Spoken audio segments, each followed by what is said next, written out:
My name is Daniel Serwer. I'm a professor here at Johns Hopkins SAIS, as well as a scholar at the Middle East Institute.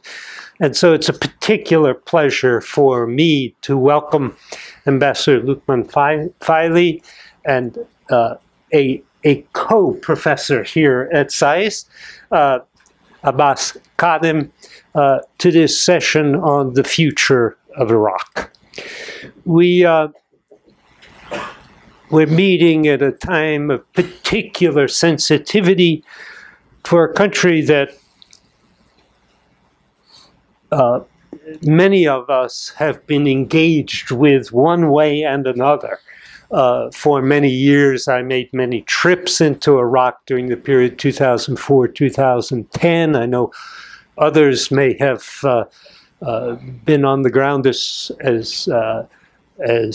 troops there. Others are native to Iraq, and I think it's fair to say that we are all concerned with this country's future. Let me introduce Abbas, and then he will introduce the ambassador. Abbas is a colleague at SAIS at the Foreign Policy Institute. He's a Berkeley PhD, a former professor at the Naval Postgraduate School, a former employee at the Iraqi Embassy, but most importantly for today, a real expert on sectarian and ethnic relations in Iraq, which I think it's fair to say he doesn't think are always bad. It's good for me. It's a pleasure to have Abbas with us, and he will introduce the ambassador. The ambassador will make remarks, and then we'll take Q&A from the audience. Abbas. Thank you, Professor Serwer, for this introduction and for putting together this timely and important panel, and also for inviting a man who is really, I feel great respect and appreciation of. Dr. Serwer has asked me to wear a couple of hats on this panel. I will do that. First, Ambassador Faily comes from a long line of the excellence of Iraqi diplomacy when we think about it from the days of the monarchy until these days. We have names that are to be proud of as Iraqis, and one can think of people like Noor Saeed, like Fadl Jamali, like Adnan Pachachi, and definitely our guest of honor today.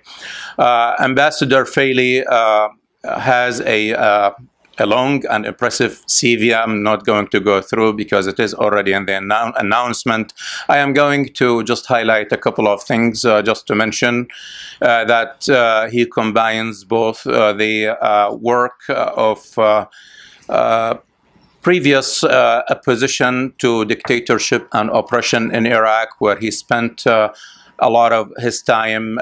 He has lived in the UK for over 20 years, doing two things. One of them, again, carrying the causes of Iraq, heavy as they are, on his shoulders. Meanwhile, doing a lot for personal excellence, where he pursued very impressive agenda of education that you have in your in his biography, also including degrees in the mathematics and business management. He is an engineer of sorts, and he also has served in the diplomatic field, and first in Japan between 2010 and 2013, doing an excellent job there. You always get given a harder job.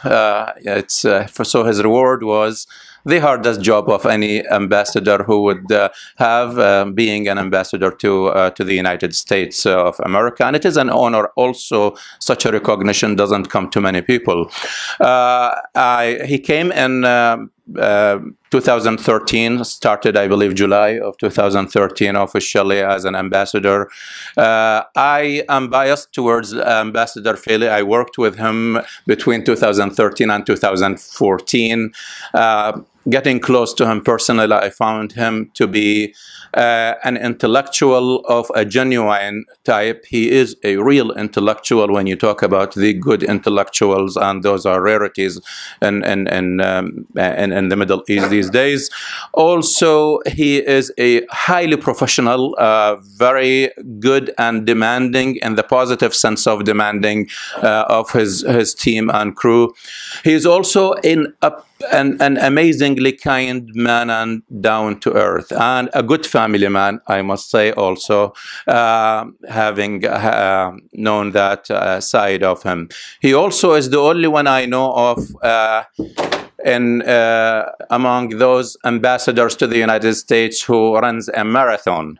So, you are talking about someone who is very hard to catch if you are trying to chase him in any way, intellectually or in the athletic field. It is my distinct honor to sit next to him and to introduce him to you. And after he speaks, we will start the rest of the panel. Thank you, Mr. Ambassador, for coming. Good afternoon, everybody. Bismillah ar-Rahman ar-Rahim. First of all, let me thank Professor Dan for his introduction and the opportunity. I was recently speaking to his own special class, one of the floors up there, and we discussed Iraq in a very diverse, focused, and productive with the students. With the students, you usually enjoy the session because you never know what are the normal narrative and how do they view lives, with their simplicity of background or with the complexity of what they read in their literature. So thank you, Dan, and thank you, Abbas, for your introduction. It was a lot of music to my ears. I didn't want you to stop, but anyway, that's the reality of life. I'm honored in a number of ways. A, to talk to a diverse audience, also for the media, and also to talk about it in just a week before the Prime Minister's visit here. We hope for our Prime Minister to have his first official visit to the United States next week for a 4-day visit, in which he will have discussions around the topics which we're talking about today, and I'm sure your Q&A will highlight that, which is, where are we going with Iraq? It started as a project in 2003 in relation to as far away from dictatorship as possible and as near as possible to democratic, free, market economy driven, defined by a unified constitution, highlighting federalism, talking about freedom, expression, democracy, and all those features which a lot of nations take for granted, which was what I might call a dream to any Iraqi to think that he can even have such a discussion, let alone for him to practice it. That has been a key feature for us over the last 12 years. What have we done so that we can define how do we move forward? Obviously, talking about the future of Iraq is a very difficult topic for anybody, even for myself, mainly because there are so many parameters which control the path of a nation. It's not just that what resources they have or remaining to have, or the region, how supportive or not it is, or how much focused in the country is for the unity of the country, or what national project we have all, which we can talk about nation states or nationalism and others, or the international supports we have or we will get, or a precondition to get for us to develop and with the future. If anybody can tell you the future of Iraq within a decade or more, then I'm afraid he will move more into the fiction than the reality, because these are so many parameters. I can also assure you that those Iraqis who were involved in 2003 project may not have the same belief they do now, based on the reflection of that country. Not in relation to the dream, that's always there. The Iraqis' dream has been what I might call the catalyst of why we've been able to survive so many tsunamis in political, socio-economical sense we have had over the last decade or 12 years. Bearing in mind also that that dream is always there and will always be there. Simply because the nation, regardless of whether it's the borders, we're talking about that, and people say this is only a 100-year border. As communities, they have more or less every day realize more and more that they have interdependencies among each other. The Kurds were talking about having their own country. Post ISIS, I would doubt that now. Certainly in the immediate, within the next decade or so. That's still outstanding questions. The majority of the Shia thought that they can govern post-ISIS. They are certainly finding out that the inclusion aspect, the requirement for the nation to suffice its key foundations of the adherence to the Constitution in spirit and literacy is a key challenge. Majority of the remaining societies, such as minorities and others, they thought that they may not need to be involved in the politics, and that in itself should keep them safe. And they found that with ISIS, with ISIL, with the sectarian narrative in the region and other isms in the region, that they cannot feel safe by their own. They need to be part of the political discourse. And let's not forget what people here in DC call them the Arab Sunnis. That as well, they are trying to find a new social contract with each other. If somebody asks me, do you really need to have this discussion after 12 years of post-Saddam? I will say, well, we've just started that discussion.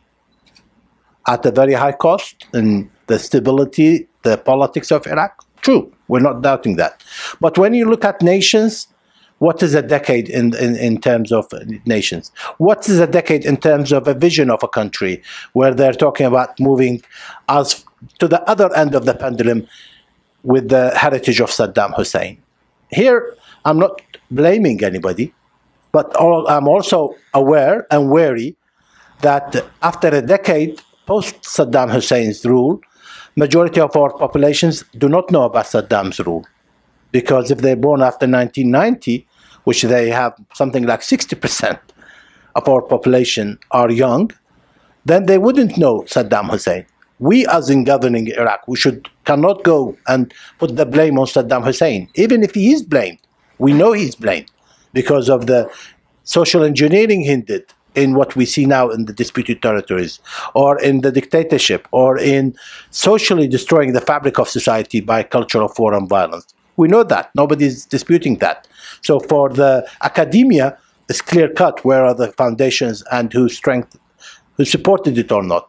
But for the society, our young ones who seek to be employed and who seek to have a job and so on, and who, by the way, are very active in social media. So they have a very good awareness of what are taking place in the region and elsewhere. They have that question. We in Iraq need to answer that question. Post, current, and future generations need to ask that question. I will talk about it in sort of 5 parameters, and I think I should finish in about 10 minutes. First is, I'll give you an observation of my trip. I came back yesterday, an 8-day trip in Iraq. I saw quite a few people, and we had our ambassadors conference. So I was able to get a good grasp from all the top officials who came to our conference as to the status of the country. I will also talk about the recent military operation in the Salah ad-Din, and specifically in the city of Tikrit. And finally, I will talk about the 5, what I might call the government focus or vision moving forward. Those 5 points are in relation to inclusion or decision-making, and in relation to military capabilities, in relation to combating corruption and developing the economy, national reconciliation, and finally our foreign policy relation issues, which would be highlighted by next week's visit by the Prime Minister. In my visit, which I came, as I said, only yesterday, and I've been there about 3 months ago as well, so I was able to do good compare and contrast. It was clear to me that the country in a very ironic way, with all the ISIS and all the media, Iraq being at the focal point, the country, at least in Baghdad and in a lot of other cities, felt that they are at the safest point they have been for a long time. Very few car bombings, assassinations, no clear militia or anybody in the streets, free what you might call curfews no longer there, and removing a lot of blocks, concrete blocks. So free traffic. That was one of the key highlights I realized from day one. Obviously, being sort of the spring, the weather was the best part of the year, so that helps as well. So it was important that everybody talked about not just Tikrit and where the Allies come in or not, but also what is the post-ISIS scenario. And to me, this early on in our engagement with ISIS, with them still occupying Mosul, Nainawa, and Anbar, I would say it's a healthy discussion to have. I started having it 6 months ago, but for the majority of the people who are not politically savvy enough to talk about what's the scenario post-ISIS in relation to National Guard and everything else, I think that's a good, healthy political position to be in. The other key point was, how do we all stabilize and strengthen the government? Prime Minister Ebadi is new to this position. He certainly doesn't have what you might call a healthy environment to start governing from, because he came in the trail of the Mosul and the elections and everything else. So how can we help him? That was one of the key issues. Majority of the politicians were sometimes frustrated by their, not lack of ability, but that they sometimes try to offer a help, but it's not materialized because of the politics. So that was what I might call a positive sign of frustration. The Tikrit operation, it was also clear when as an ambassador coming from the United States, people will ask me, why the United States not doing X, Y, and Z? And that we can talk about what are these X, Y, and Z items are. But primarily looking at the United States as a prime partner in our fight against ISIS. Here we're talking about Iraq, by the way. The American perspective might be the geopolitics of the region and Syria and everything else.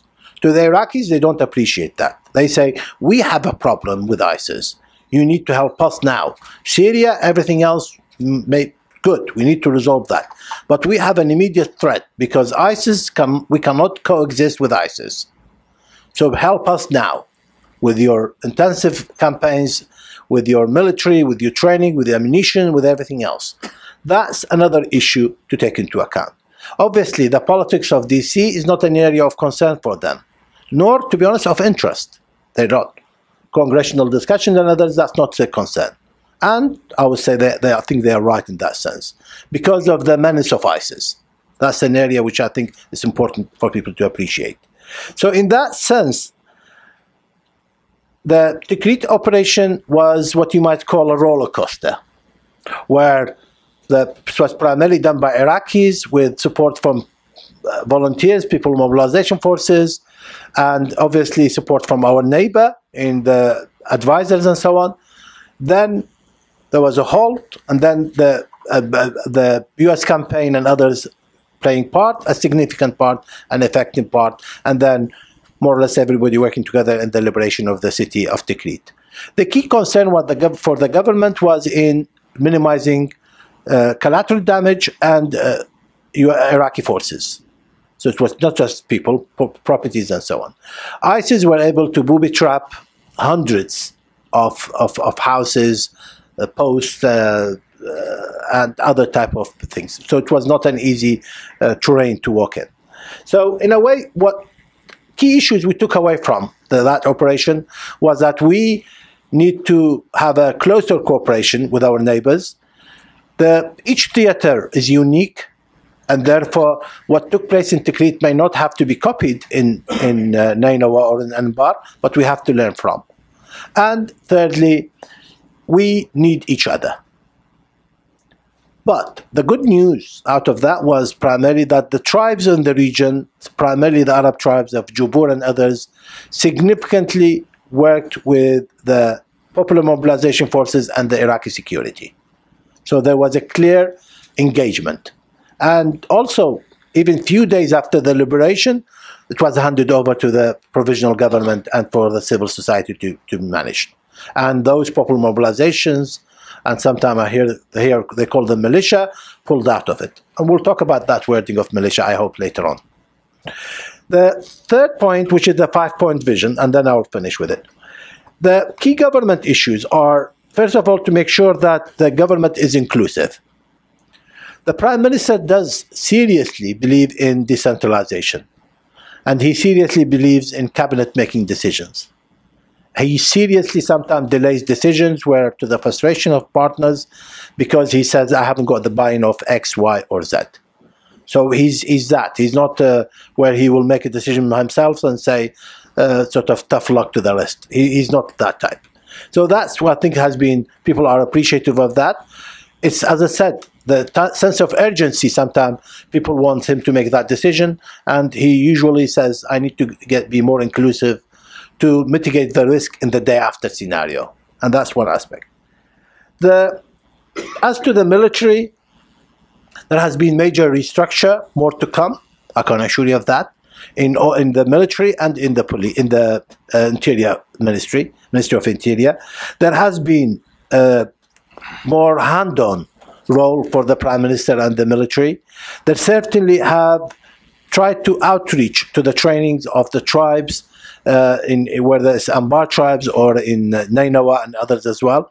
Discussions in relation to National Guard has taken place. First draft, more to do.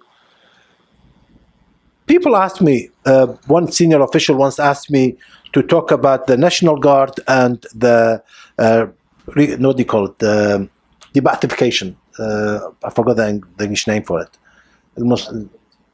Accountability and justice. Oh. The debathification. He asked me about that. He said, where are you with them? And we want the signs. And I said that debathification is a history aspect. National Guard is our future. That's where people have to bear in mind. People now no longer talk about debathification. If they do, it's more of a sort of unhappiness or perceived justice didn't take place. But it's no longer a showstopper. National Guard? No. That's a key issue of how do we demobilize the military, those who are at the peripheral, whether they are the volunteers or any other type of military establishment in Iraq, and how do we integrate them into the government, and how do we let the commander-in-chief, the Prime Minister, to manage that. That's where the future is, and it will take time. People pushed us on time, and I kept saying, we wouldn't do it to your timeline. We will do it to our own timeline. So in that sense, reforms are taking place, providing weapons to the tribes and others. It's not to the pace because we haven't got the weapons ourselves. It's not that we have them and store them. We're not playing politics with that. It's a pure logistical problems we have. Because bear in mind, we also have a financial crisis, which means that we don't have the luxury of the funds and we can't just buy any weapons in the market. It has to take some time.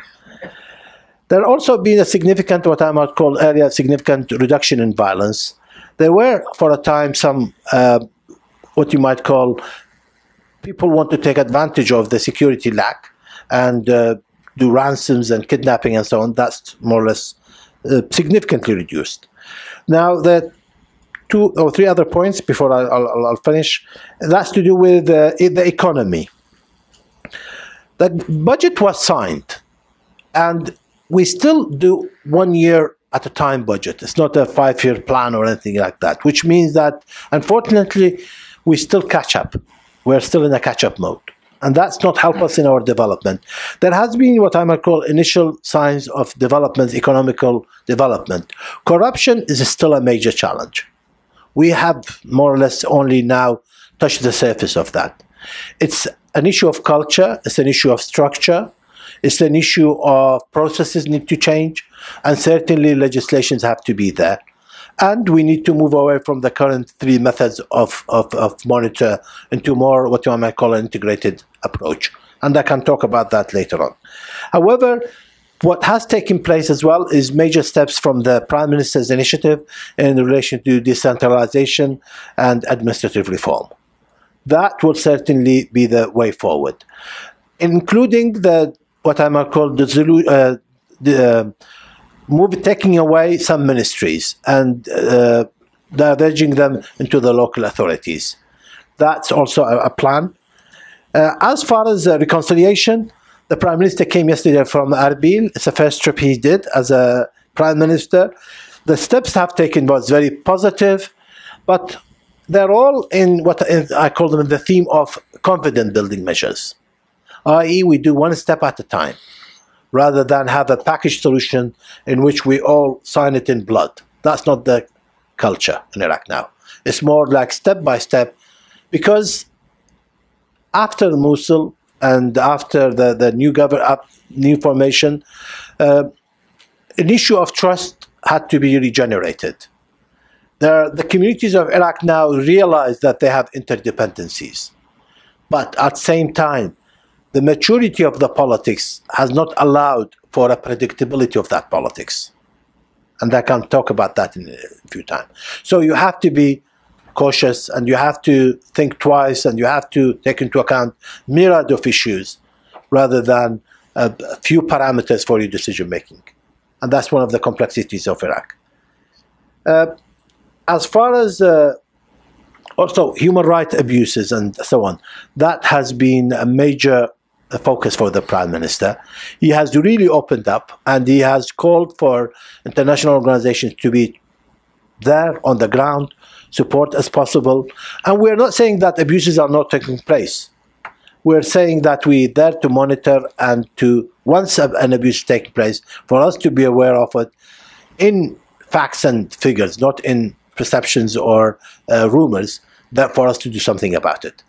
So at least we have that understanding, and I might call it, we have that big chest where we can say, tell us what has taken place, and we will look into that, rather than say that these are driven by whatever other sort of negative connotations we have toward the international media or others as well. We're saying that's not the case. But at the same time, please bear in mind, our war is a messy war. All wars are messy, I know that. But what we have is not a trench war. We have a street war. We have an enemy who doesn't wear uniforms, who doesn't show themselves, and who are conniving and have more or less broken every rule of engagement of any ethics of any war to achieve their objectives. This is the type of fighting we have to do. And unfortunately, casualties are there. It's unacceptable. It has to be zero tolerance. But please bear in mind that's the environment we're working on. So the final point is about relationship with foreign countries and others. The Prime Minister and the Cabinet have been very active in doing an outreach to all countries. He has been tremendous jobs in going to all the major conferences, where I know for a fact that previous Prime Minister didn't, for language barriers and for other things. But Prime Minister Ebadi has done a tremendous job of reaching out, and more so by accepting delegations. And his trip to the United States is one sign of that. The key message we have is that we know we have a relationship with neighbors we need to address. We know there are camps where there is pro-Iranian, pro-American, pro-Saudi, pro-others. But we are key partner in that region. We can be a partner to anybody who wants us to partner with him in the fight against terrorism, against sectarianism and others. We are there. We will still be there. Iran will always be our neighbor. Bear that in mind in any evaluation you have. The region itself is going through tremendous social, political upheaval. The Arab Spring has been hijacked. No clear mandate to the governments in the region governing in comparison to pre-Arab Spring. So that, please bear that in mind. So in that sense, I would say that in Iraq you have a reliable partner, but at the same time help us to help you in the fight against international terrorism. Somebody asked us the other day a question, a senior official said to me, he said, Lukman, let's say we get rid of ISIS, will you be a partner with us in the fight against ISIS elsewhere? Or would you say that you're happy with just being content with Iraq? And my response was no. This is We know we have a responsibility. We'll take that seriously. But we also know we have an urgency now, which we want you to help us with. And let me thank both professors and the audience for the Q&A. Thank you again for your time. Thank you, Mr. Ambassador. Before Dr. Abbas begins, I want to invite those who, I see people standing in the back. I've got some seats up front. I'm selling them for a good price. I have a commission out of that one. If you're too embarrassed to come down the center, you can go through the room next to this one. By all means, I want to try to get people seated. Professor Abbas, Kadhim. Thank you very much. Thank you, Mr. Ambassador, for this excellent overview of the current situation in Iraq, your outlook to into the future, and how the vision of the Iraqi government. And you are, in this town, the best to speak about what the Iraqi position is on all various issues that you addressed. I will talk, or I will take us to what we might call post-conflict Iraq, because the panel, part of the aspects of its title, deal with the future of Iraq and where Iraq is going. And just like the ambassador succinctly put his talk in a few points, I'm going to put it in 3 letters. All of them are R. So the 3 R's. Washington loves these kinds of classifications. The 3 R's would be reclaiming the Iraqi territory, reconstruction, and reconciliation. What each one of them means to me.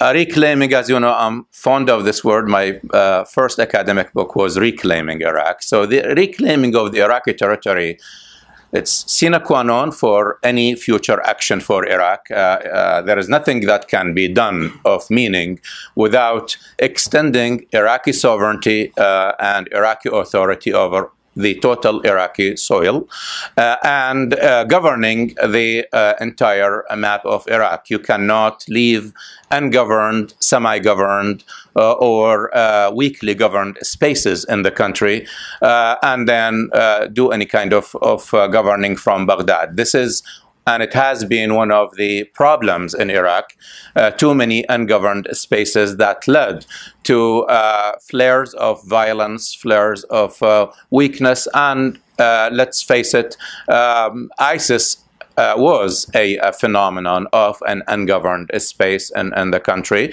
or spaces in the country. So that is an important aspect, and it has to be coming first before the other two, and before even talking about any kind of future plans on all fronts.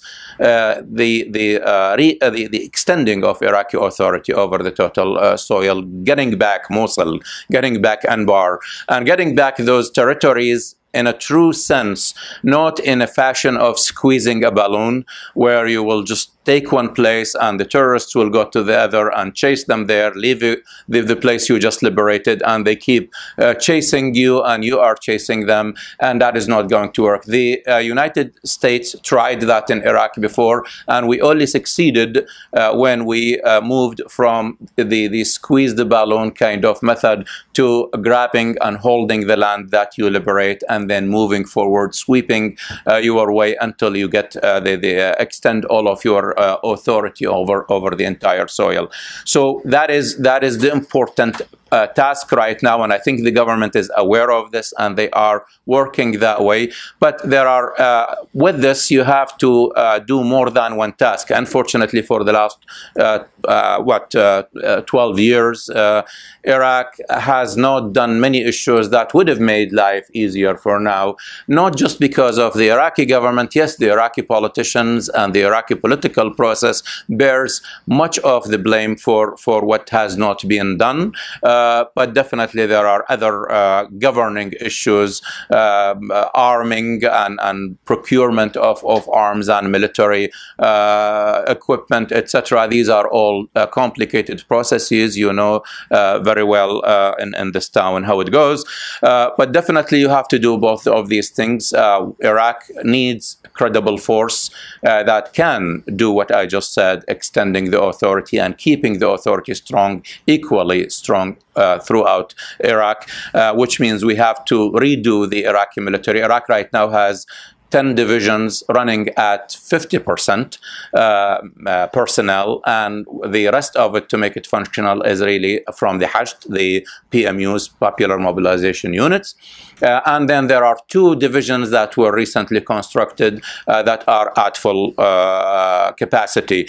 So that is not what Iraq needs at this point. It needs much stronger. It needs an air force. It needs logistics, which is a very important part. So this process has to go both hand in hand, reclaiming the land and building a force that can be enough to hold Iraq inside Iraq in peace, and also deter future aggressions if it happens, God forbid. The second one is reconstruction. And I do not mean by reconstruction a series of contracts to restore the houses and restore the roads and whatever the war and the conflict have destroyed. But I'm talking about reconstruction in the sense of our historical understanding of the term reconstruction when I speak to an American audience, the post-Civil War United States, that era that was called the Reconstruction era. We are talking about not just the reconstruction of what was destroyed by the war, but reconstruction of politics, reconstruction of the political infrastructure, the economic infrastructure, the social infrastructure, a reconstruction of a nation that can function into the future and doesn't fall again with the next challenge into the same trouble that we were just or we are coming out of. And that is very important. Iraq does not and should not take this task alone. I do not believe that we do have in Iraq enough expertise to do this. Iraqis, as a government, as a political class, need to be humble a little bit and look at what other countries have done in post-conflict situations, learn from their own history and the history of others, and seek as much expertise rather than invent the wheel or give the task to, again, similar to the quota system of politics in Iraq, and then end up not doing the job right and having to redo it time and again. So that is the other issue. And the third is reconciliation. And the last two, reconstruction and reconciliation, should go hand in hand. They don't have to be one after the other, because I said already, reclaiming Iraqi territory has to come first before anything else.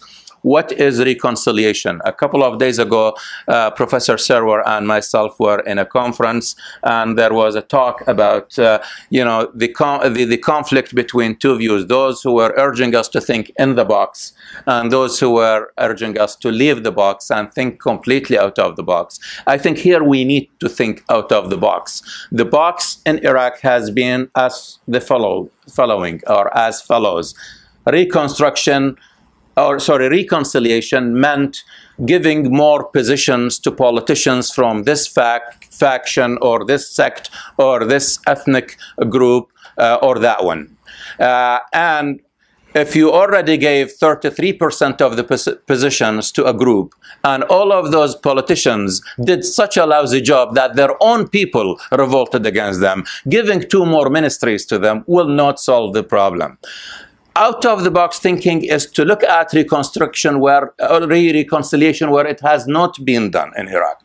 Iraq, for the last 12 years, had been doing nothing other than reconciliation, but in the wrong place, among politicians.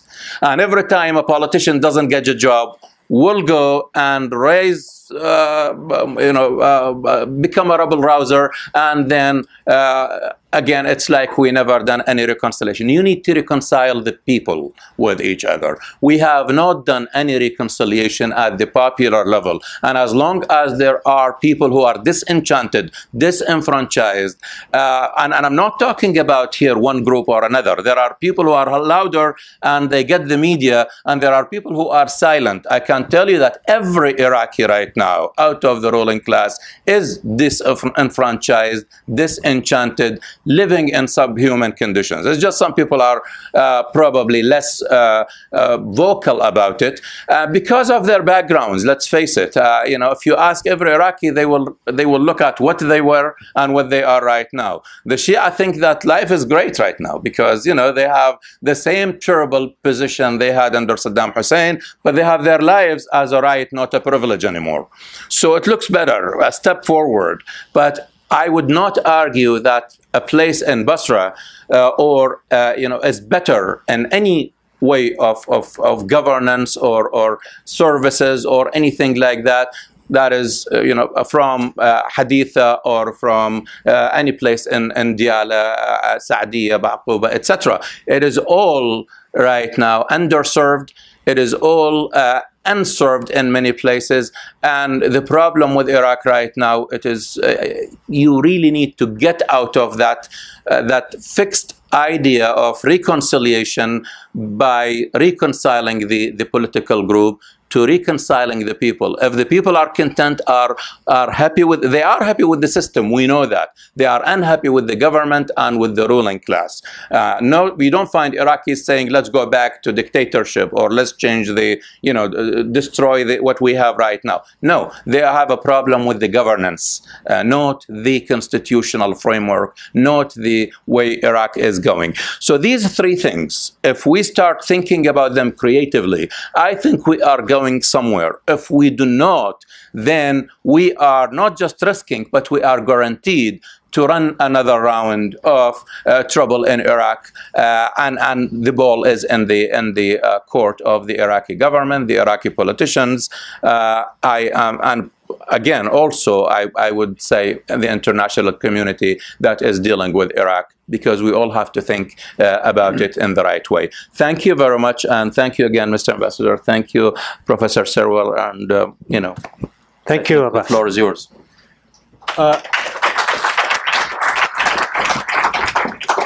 I'm going to open the floor to questions. I see the microphone that I was looking for.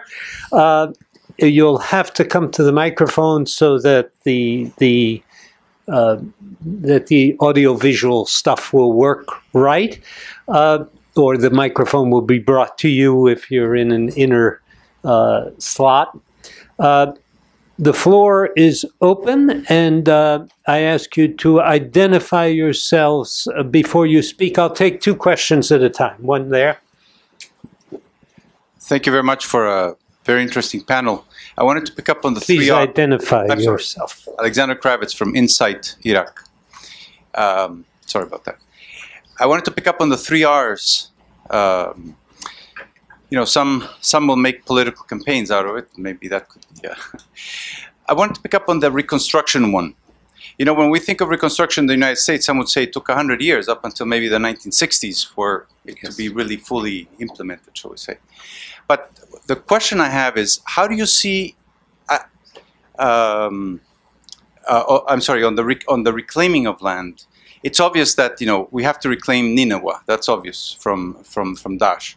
But what about the disputed territories between Kurdistan, the KRG, and you know, and the rest of Iraq, the disputed areas, Kirkuk, for example? I mean, how do you apply the thinking of reclaiming to those disputed territories? Thank you. Let me take another question right here. Thank you. Basma Fakri, Executive Director, Iraq Foundation. I like that 3 R's too. My question is about reconciliation of people. Of course, I agree with you. It's just how you think of doing it. Doing what? Reconciliation of people. At the popular, yes. at the popular level. Right. Mr. Ambassador, would you like to start us off? Sure. I mean, Kirkuk, disputed territories, and others. Sometimes people think that should be a historical discussion because the situation after ISIS has the facts has enforced itself. That might be true in maybe in a academic sense, but in realities to the history of Iraq, in which it's a tribal society, people's pride is important for them, or perceived pride is also as important. People's understanding that things were not taken under duress, but it was more in a what you might call a constructive way. For us, for the Constitution to be implemented, there are still a lot of outstanding questions. There are sometimes loopholes in the Constitution, which people have taken advantage of in that sense. So there is a lot of dialogue to be made. Getting rid of ISIS has been an important factor for all parties. That's a good sign. People are not taking advantage of that now. They no longer realize, they no longer resigned to the fact that ISIS can be used for the politics of Iraq, because everybody is losing out. The political class, majority of the Sunni politicians are in exile because of that. The Shia primarily now, although they feel safer now than before, they also know that ISIS will keep being a threat to them, and certainly with the Kurdish KRG over 1,000-kilometer border with ISIS, it's an area of threat moving forward. So in that sense, I would say the Kirkuk question is still outstanding. There is a lot of initial discussion regarding the oil share and others is there. We still haven't resolved the consensus for the counting our peoples and census. Sorry, not consensus. For the census, with that still an outstanding issue.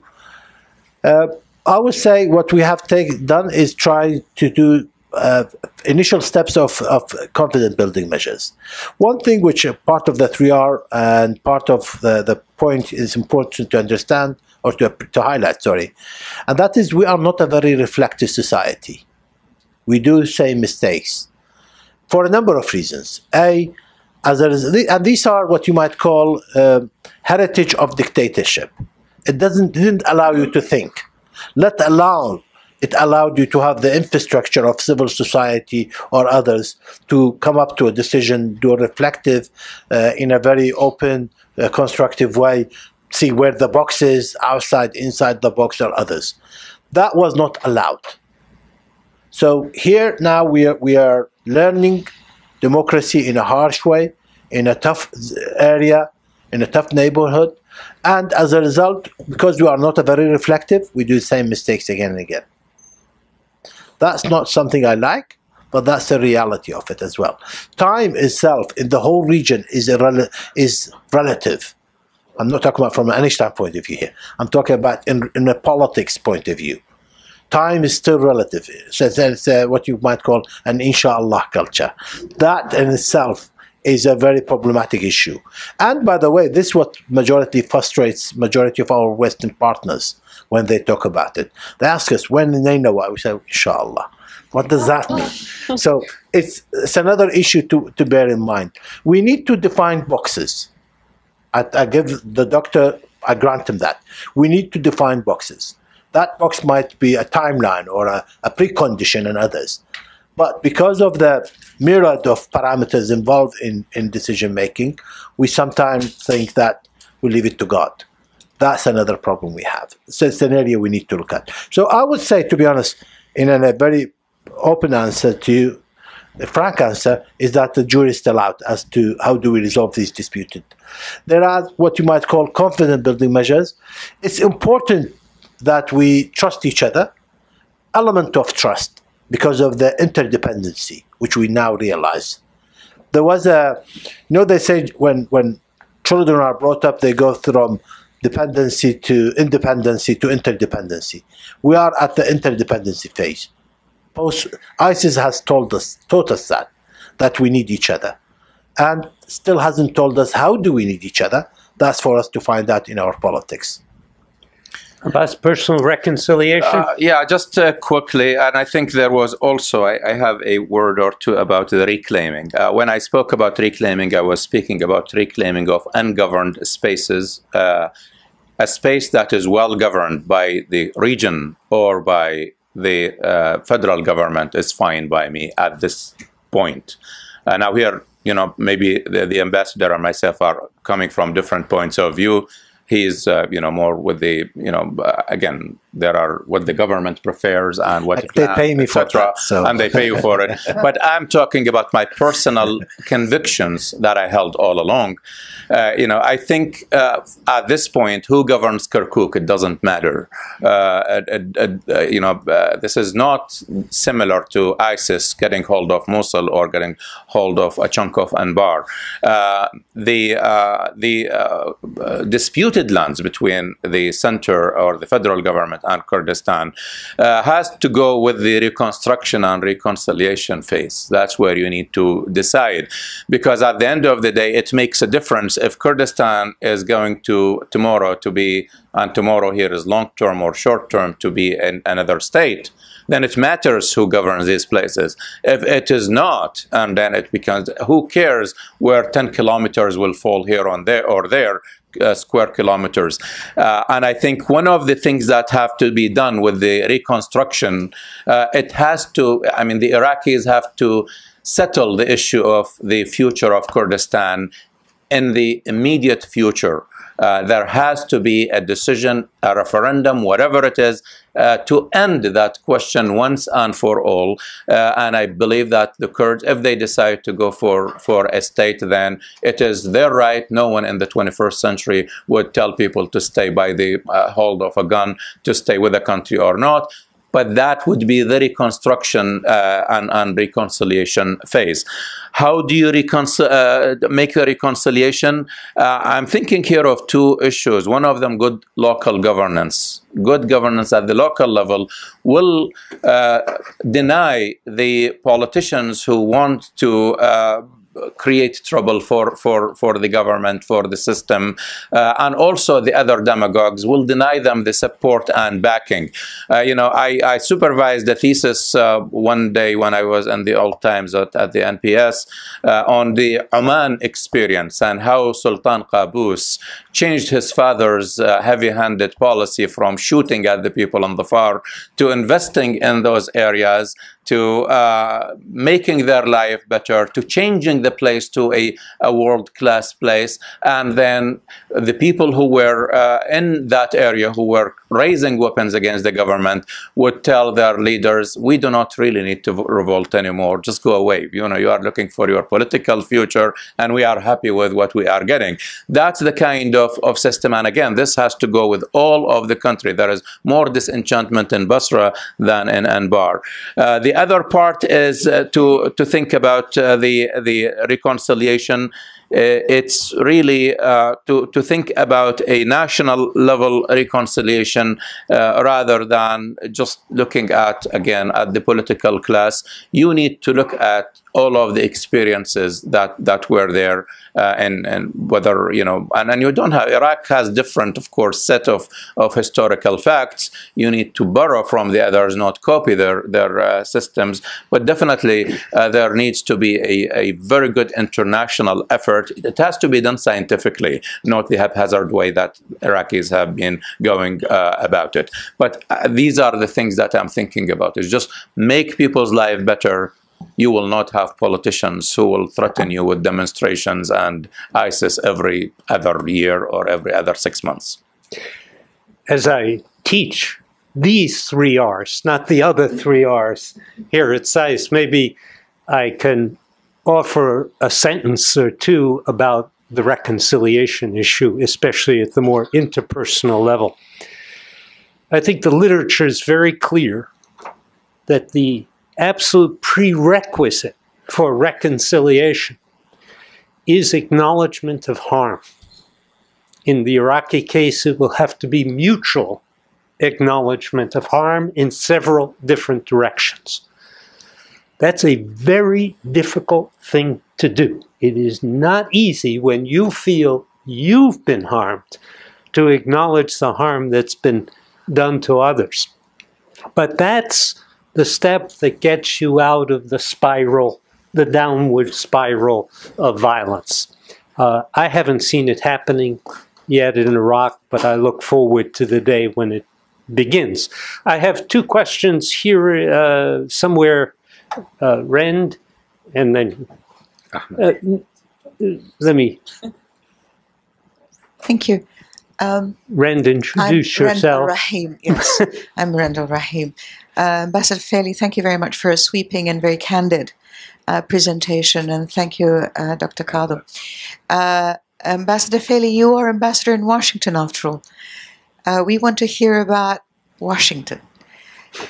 As ambassador to Washington, and you wish to encourage United States support for Prime Minister Abadi's government and for the change that happened since September 2014.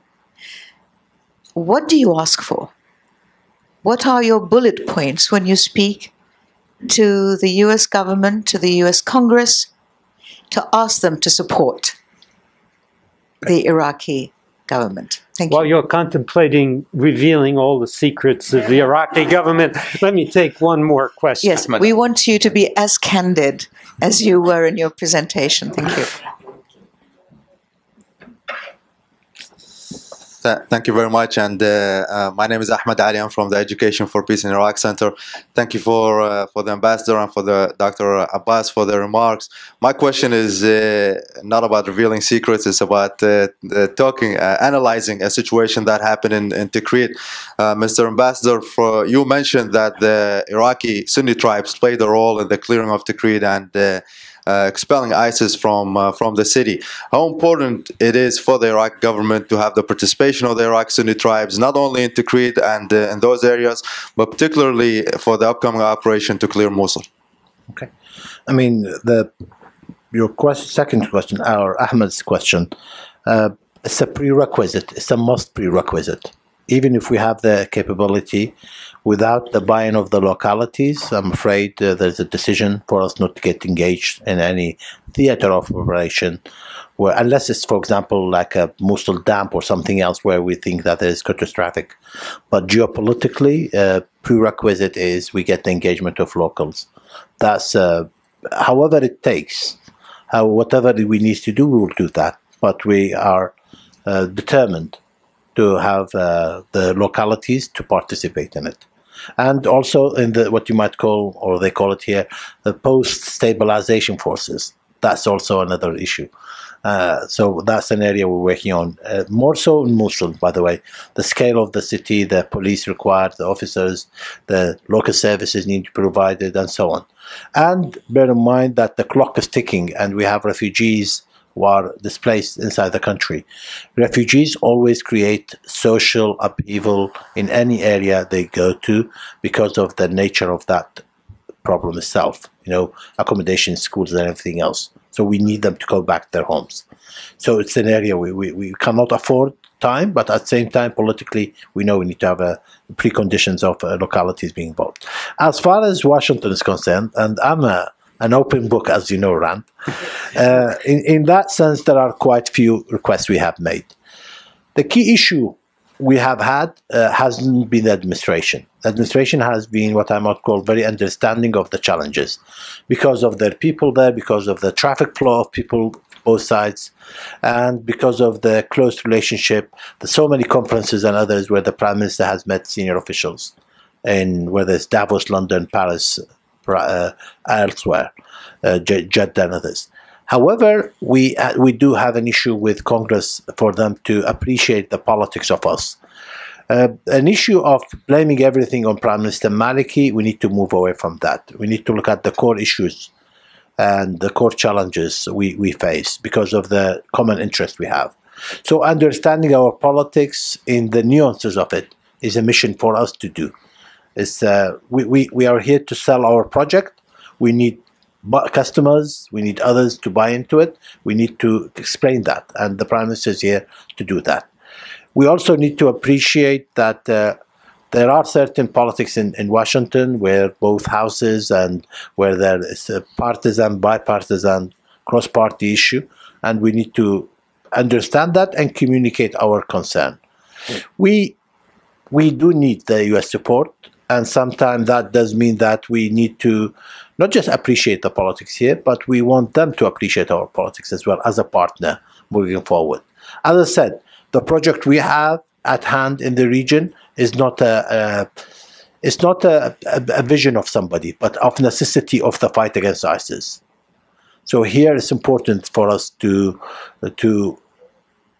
cooperate, understand each other, and I would say not just work with each other, but synchronize our approach to this. Here, the United States has an important role in the region.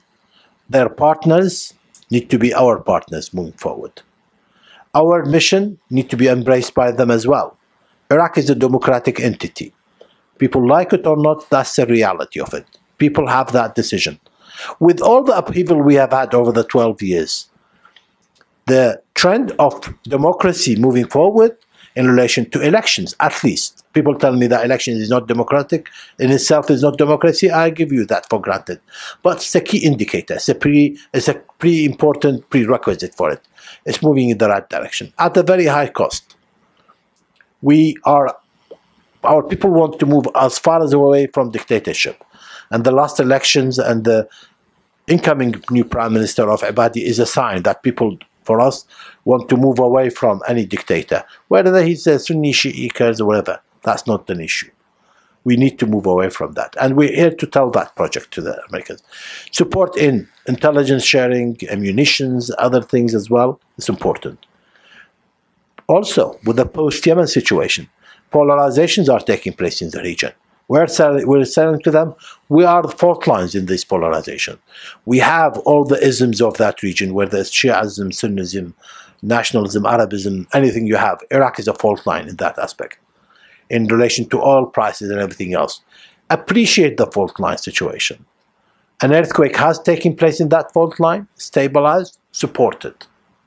And it's important for our American partners to hear it from the Prime Minister himself and his delegation that this is what we're here for. Economical support moving forward because of the current prices we have. So there are a lot of issues. Is this what you might call the determinant visit? I would say no. It needs to be one among many for friends to have that discussion. And same in traffic flow in Baghdad as well. It's important for that. We shouldn't have our politics by exception. It should be the norm in resolving it. That there is a lot of work to do. Frank discussions about Iran. That's an area. We will be open about that. We have never been secretive about it. We don't have any secretive deals, no secret handshakes or anything like that. It's a clear problems we have. It's a clear present danger we have. We need to address that. Iran have faced same. We'll have that discussion with them, and we need to understand where do we fit in relation to the post-nuclear discussion. What's the status of Iraq in that aspect of it? Where do we fit in the post-Yemen situation? Where do people want to put it on the right or left on this polarization? We don't want to be on either side. We have important challenges for our own country. So these are areas which will have that frank discussion. It's better to have questions. Please, one here, and then I'll try to get to this side next to you. Thank you very much. Tolga Tanis with Hürriyet Turkish Press. I had three specific quick questions actually. First, you mentioned about the Mosul operation and the involvement of the localities. What do you mean with the participation of the localities? In what level the Baghdad government is expecting the participation from the localities? Because there was recently a background briefing by the CENTCOM officials, and they said that in April or May, there will be a operation in Mosul. There might be operation in Mosul, and it's up to the Baghdad decision, they said. Is it a realistic forecast first in terms of this operation and the participation of the localities? And secondly, the Yemen thing. What is the position of Baghdad government about an idea to form an army within the Arab League countries, especially which will be use sometimes for the groups maybe oriented by the Tehran government. And the third one, in terms of your relations with Turkey, how would you characterize the cooperation with Turkey between the Turkish government and Baghdad government in terms of the struggle against terrorism that you mentioned in your speech making? Only the Turks get 3 questions. Hi, Margaret Rogers. I'm a consultant. I just returned from my 4th job in Iraq. I was with Mercy Corps for a year based in Baghdad, and I started working in Iraq in 2005. I appreciate the 3 R's too, and the challenges with starting with the reclaiming Iraq.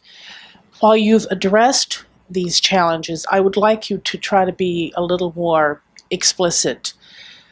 What I see as the major media coverage of Iraq from a Westerner's standpoint is one, the sectarianism, that there's a war within Islam and this is overwhelming the Middle East.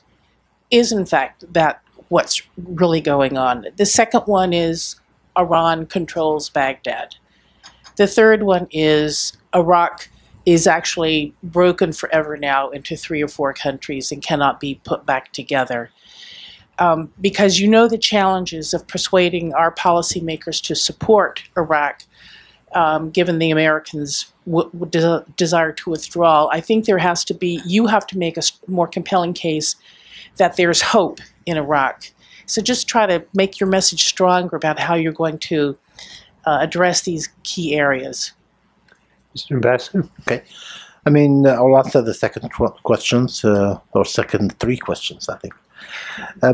Hope, the whole project is about hope. The suffering of having car bombs in every district, poor districts in Shia towns and villages and suburbs of Iraq, all over the last 12 years, has been about hope.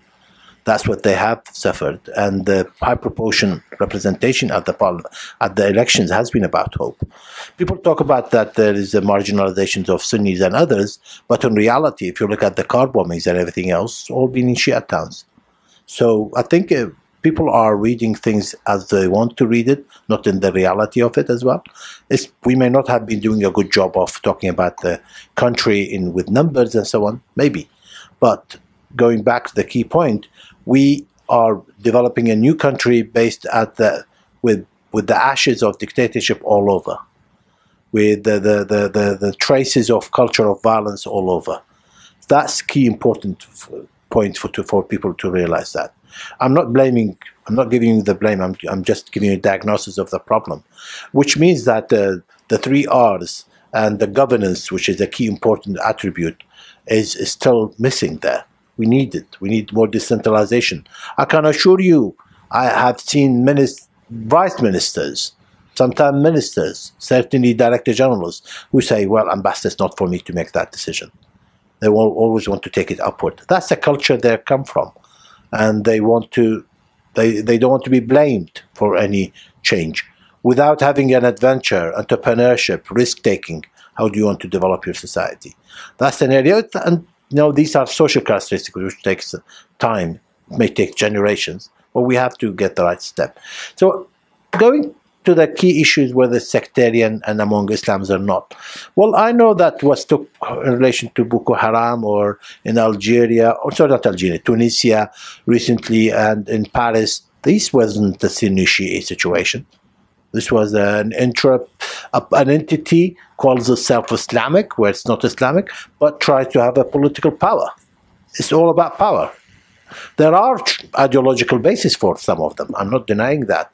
But I'm saying that as much as I was in England for a long time, the Northern Ireland situation wasn't about Catholic per se because of their Catholic. That was more about power in relation to Protestant. It wasn't that IRAs were ideologically Catholic organization. It wasn't that. It was all about power and vice versa.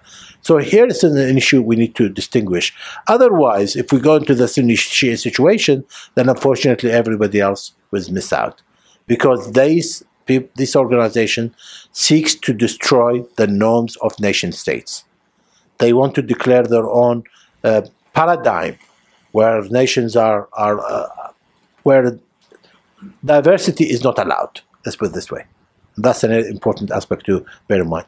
In relation to Iran and our relationship with Baghdad, controls Baghdad or not, well, somebody asked me today, a journalist, and he looked I think he did a PhD about the Iraq-Iran war and others, and I said to him, by the way, Iraq still has major challenges with Iran in relation to 1975 Algeria agreement.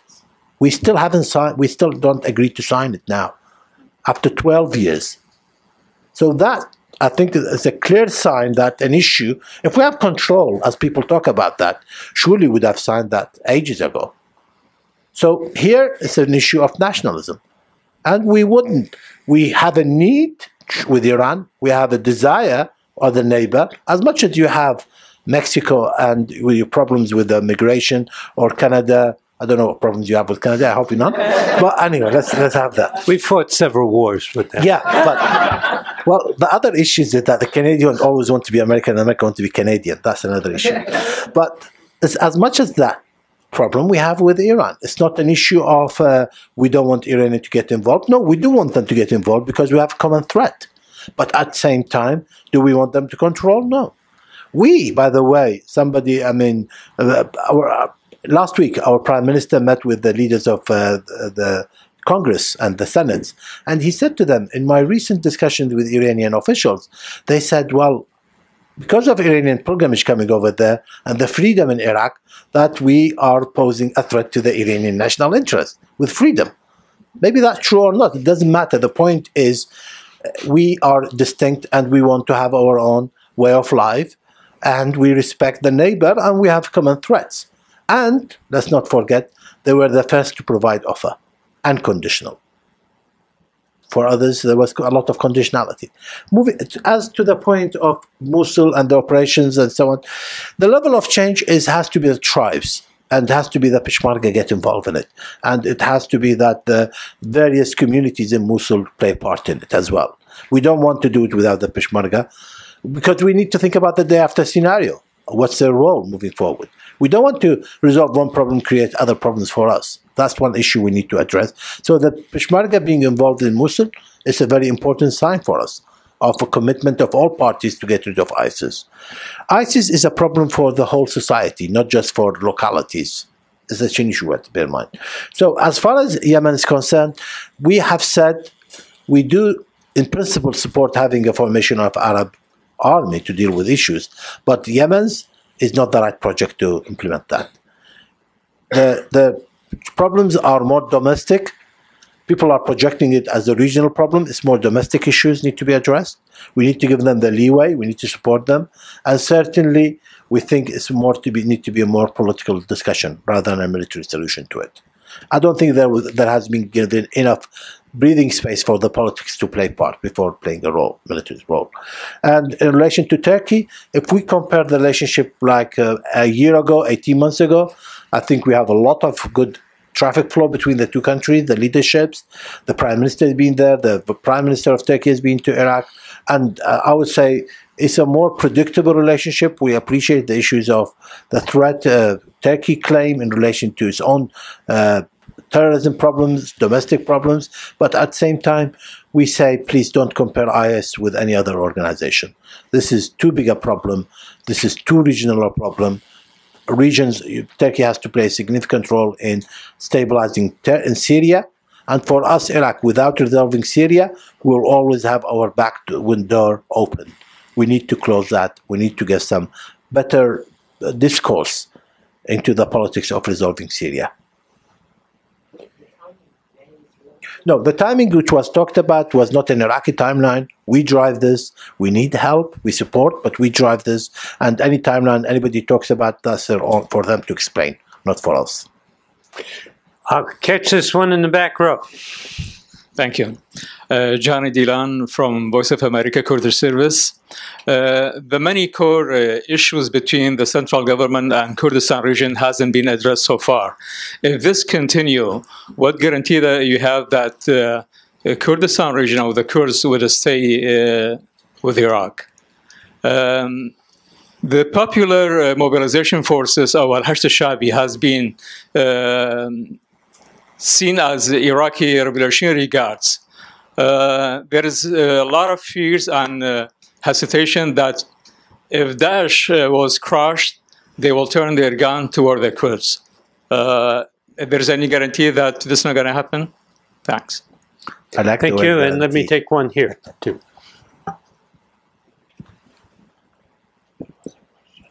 Balayan Saleh. Mr. Ambassador, thank you very much. My question is regarding the participation of the Peshmerga in liberation of Mosul. The question is, while Baghdad is cutting the budget from the Kurdish employees and cutting all the sources from Baghdad to the Kurds, why Peshmerga should participate in a fight which is not its own fight? And Peshmerga right now, from Kobani to Khanaqin, they are fighting ISIS. Thank you very much. Well, I'm astonished by somebody saying it's not their fight. 1,000-kilometer border, a threat to all Yazidis, other minorities, Christians and others, a threat to Arbil, destruction of property, culture, heritage, destabilizing a unity of a country. It's all signs of somebody's fight. I would think with ISIS, it's everybody's fight. It can't be just somebody's fight. Well, I don't want to talk about the geography of the Kurds. Well, I don't want to talk about the geography of the Kurds. I have some of my own views here. But what I would say is, it's a fight for humanity, for civil law, for integrity of persons, let alone of nations, of states, to prevail. That's what the key issues we have here. The ISIS is a threat in ideological and physical sense to not just the heritage, but to the future of our societies in the region. By the way, let me be clear. When I talk about ISIS, I don't talk about the brand of ISIS. I'm talking about the ideas of ISIS. I'm talking about the way they projected it or has been materialized. Where, let's forget, if I'm ISIS and I want to change the name, I'm talking about that new name, the new mutation of ISIS. We had Al-Qaeda before. People thought that this is locality, need to be contained. They found that it can't be contained. More passports of different nations are now have affiliation to ISIS than any other day before. More European and others. We find them in Baghdad and elsewhere, in Iraq and elsewhere. So here we're talking about a threat to the stability of the region. If players in the region don't take that upon themselves, then they shouldn't call about international support. We need to take ownership of that problem ourselves. If it's ideological, we need to address it. If it's regional problems, if it's geopolitical, we need to address it. There is enough wealth in Iraq to suffice every society. We need to. Enough wealth in relation to natural resources, heritage, history, and so on. So there is a bigger picture. The Kurds and everybody else need to be strategic in their thinking. Is it just use that for now or move forward? And this is where saying, by the way, let me be clear as well. The Kurds have always sought independence. They have the right for that. They joined the project after 2003, after 14 years or 13 years of independence after 1990. So they have joined the projects, agreed to the constitution. We all need to work together to define that, understand the limitation, revise that constitution, coexist, have that interdependency. If they want independence, then let's have that different chat about it. But let's not associate that with ISIS. ISIS is a bigger threat for us than all. I think that's a niche. I think we need to mature up to that fact. Otherwise, let's not call for international support. And that's one aspect. Did that cover? Oh, sorry. Sorry. No, sorry. I think the issue regarding salaries and everything else, the PM was there recently. There has been some payments made. It's an issue. It's ongoing discussion. I don't see the Iraqi politics as what you might call a key milestone. I see it as a gradual development. That gradual development means more confident building measures, one step at a time. Fair enough. It's a marathon run.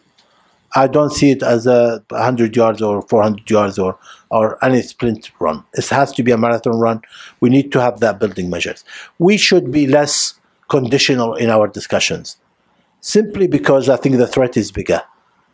The integrity, not just the state of Iraq in the sense of 1920 borders, I'm talking about the coexistence of society. The last thing I want to see is less strategic relationship between communities because of a threat or because of fear or because of intimidation of each other. Your neighbors will not move away if you have a border or not. They will stay with your neighbors.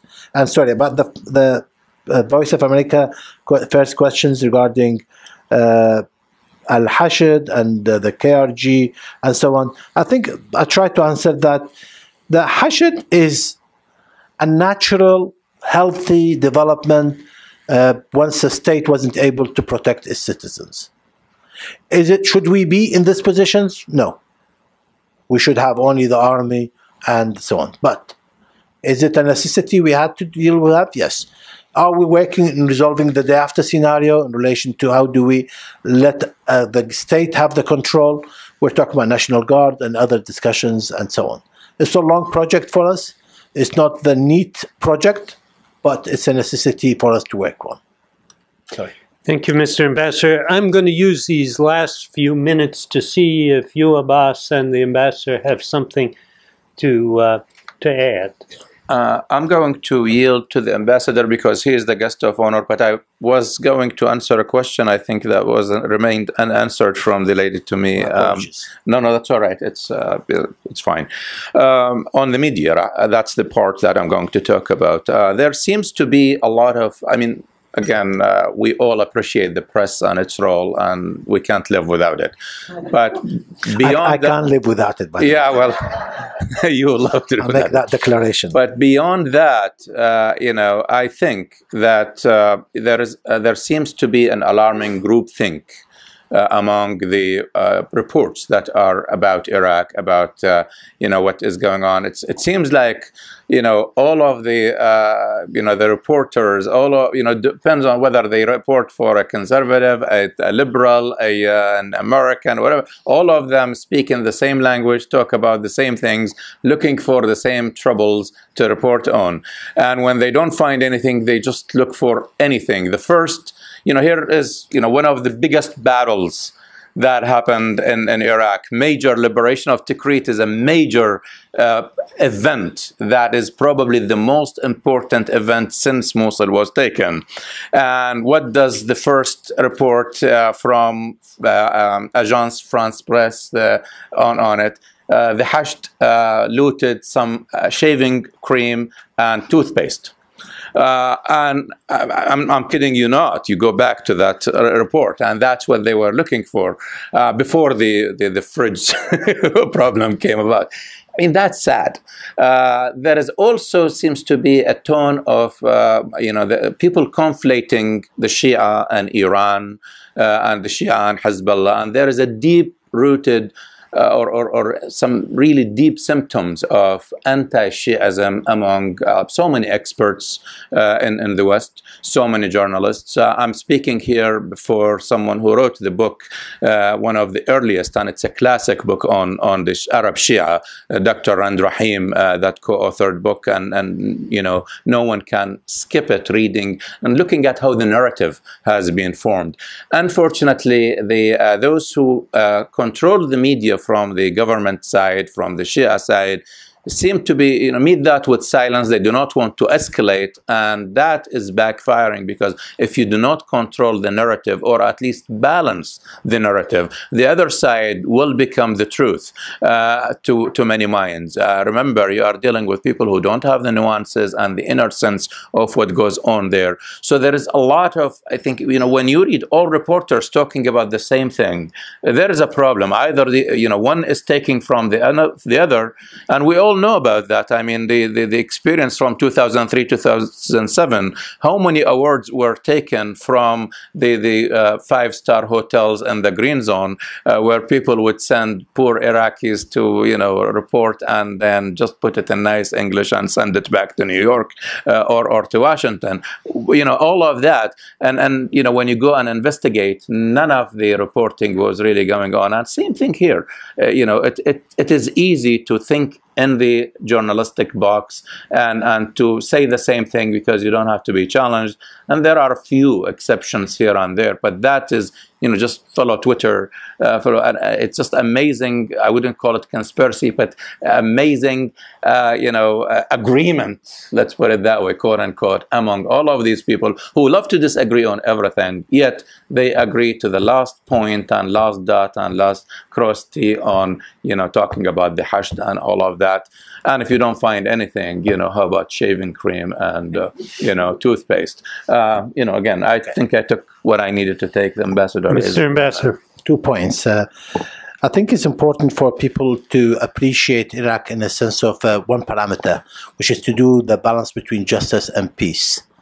It's a tribal society. An issue of justice or perceived justice is very important. But at the same time, they want to move forward and bring stability and peace to their society. How do we get that balance? If we look at all the experiences, whether it's Northern Ireland or South Africa or elsewhere, Belgium or elsewhere, the key issue we have here is how do we balance those two parameters, justice and peace? It's a difficult formula for us. We are trying to get it right, but it's an ongoing project. So please bear in mind whenever you look at Iraq in that mindset as well. That's one of the boxes. The other issue, which I'll finish with, is that the level of change required within the Iraqi society is different than in the majority of other Arab countries. In other countries, more so with the Arab Spring, people were disagreeing in Egypt and elsewhere. What is the level of change? Is it just for example, the presidency or the system of government or the whole state or the whole nation state or the type of government, royalties versus Republican and so on? That type of discussions is no longer taking place in Iraq. ISIS tried to define their own narrative, but apart from that, it's all to do with the nuances of the politics, which means it's a good sign for us to work on. We need to resolve the governance. People still associate democracy with services. Well, there are two different requirements.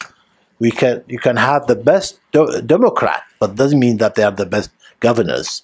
That's an area for us to work with.